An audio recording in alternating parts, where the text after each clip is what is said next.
കൂരിയാട് മാത്രം ഈ പ്രശ്നം ഒതുങ്ങി നിൽക്കുന്നില്ല എന്നുള്ളത് കൂടിയാണ്. തൃശൂർ ചാവക്കാടും ദേശീയപാത 66 ഇതേപോലെയുള്ള വിള്ളൽ തന്നെയാണ് കണ്ടത്. നിർമ്മാണം പുരോഗമിക്കുന്ന മണത്തല പ്രദേശത്താണ് മേൽപ്പാലത്തിന് മുകളിൽ റോഡ് വിണ്ട് കീറിയത്. ദൃശ്യങ്ങൾ സമൂഹമാധ്യമങ്ങളിൽ പ്രചരിച്ചതോടെ ദേശീയപാത അധികൃതർ വിള്ളൽ ടാറിട്ടടച്ചു.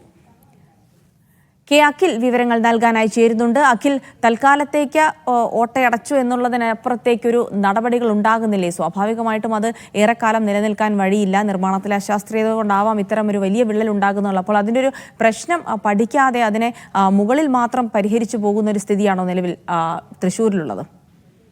ദിൽസി, അങ്ങനെ തന്നെ വേണം കരുതാൻ. കാരണം നമ്മളിപ്പോൾ മുകളിൽ ഒരു കോൺക്രീറ്റ്, അതായത് ഈ ടാറിട്ട ഇതിന്റെ ഒരു വിള്ളൽ ചെറുതായിട്ട് അവർ അടച്ചു പോയിട്ടുണ്ട്. അതുപോലെ പൊടിയിട്ട് പോയതൊക്കെ നമുക്ക് ദൃശ്യങ്ങൾ കാണാൻ സാധിക്കും. പക്ഷെ അതിന്റെ നേരെ താഴെ ഈ അപ്രോച്ച് റോഡിൽ ഇതിന് സമാനമായി തന്നെ റോഡിന് വിള്ളൽ സംഭവിച്ചിട്ടുണ്ട്. പക്ഷെ അത് ഇവർ ഒരുപക്ഷെ രാത്രി ആയതുകൊണ്ടായിരിക്കണം അത് ശ്രദ്ധയിൽപ്പെട്ടിട്ടുണ്ടാവില്ല, അത് അടയ്ക്കുകയും ചെയ്തിട്ടില്ല. അപ്പോൾ സ്വാഭാവികമായും ഇതിൽ ഒരു കണ്ണിൽ പൊടിയിടുന്ന ആളുകളെ കണ്ണിൽ പൊടിയിടുന്ന പോലെ പെട്ടെന്നൊരു കുഴി കാണാത്ത രീതിയിൽ അല്ലെങ്കിൽ ചെറിയ രീതിയിൽ അത് അടച്ചു പോകുന്ന നടപടി മാത്രമാണ് ദേശീയപാത ഉണ്ടായിട്ടുള്ളത് എന്നാണ് നമുക്ക് മനസ്സിലാക്കാൻ സാധിക്കുന്നത്.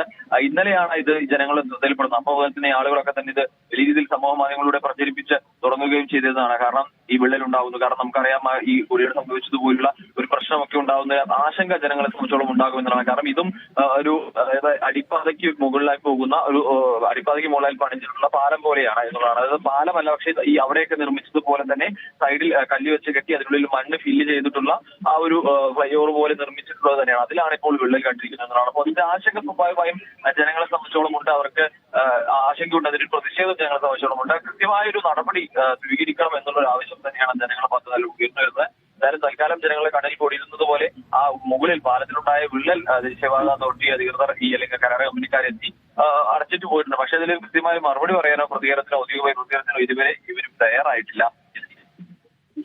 ശരി, എന്തായാലും ആ ദൃശ്യങ്ങൾ കൂടി ഞെട്ടിപ്പിക്കുന്നതാണ്. വലിയ വിള്ളൽ ഉണ്ടായിരിക്കുന്നു, ആളുകൾ കൈകൊണ്ട് പോലും മണ്ണ് മാന്തിയെടുക്കുന്ന ഒരു അവസ്ഥ പോലെ അതിനകത്തുനിന്നുണ്ട്. എന്നിട്ട് പോലും അത് മുകളിൽ മാത്രം മണ്ണിട്ട് മൂടി ടാറിട്ട് മൂടി പോകുന്നത് ശാസ്ത്രീയമാണോ? അത് വലിയ അപകടങ്ങൾക്ക് വഴിവെക്കില്ല എന്നുള്ള ചോദ്യങ്ങളൊക്കെ ഉണ്ട്. എന്തായാലും മറ്റു കാര്യങ്ങളൊക്കെ നമുക്ക് കാത്തിരുന്ന് തന്നെ കാണാം എന്തൊക്കെയാണ് സംഭവിക്കുന്നത്. എന്തായാലും പാലങ്ങളുമായി ബന്ധപ്പെട്ട് പുറത്തു വരുന്ന ദൃശ്യങ്ങളും വാർത്തകളും ഒന്നും, പാലങ്ങളല്ല റോഡുകളുമായി ബന്ധപ്പെട്ട് വരുന്ന വാർത്തകളും ദൃശ്യങ്ങളും ഒന്നും അത്ര ആശ്വാസകരമല്ല എന്നുള്ളത് തന്നെയാണ് മനസ്സിലാക്കാൻ സാധിക്കുന്നത്.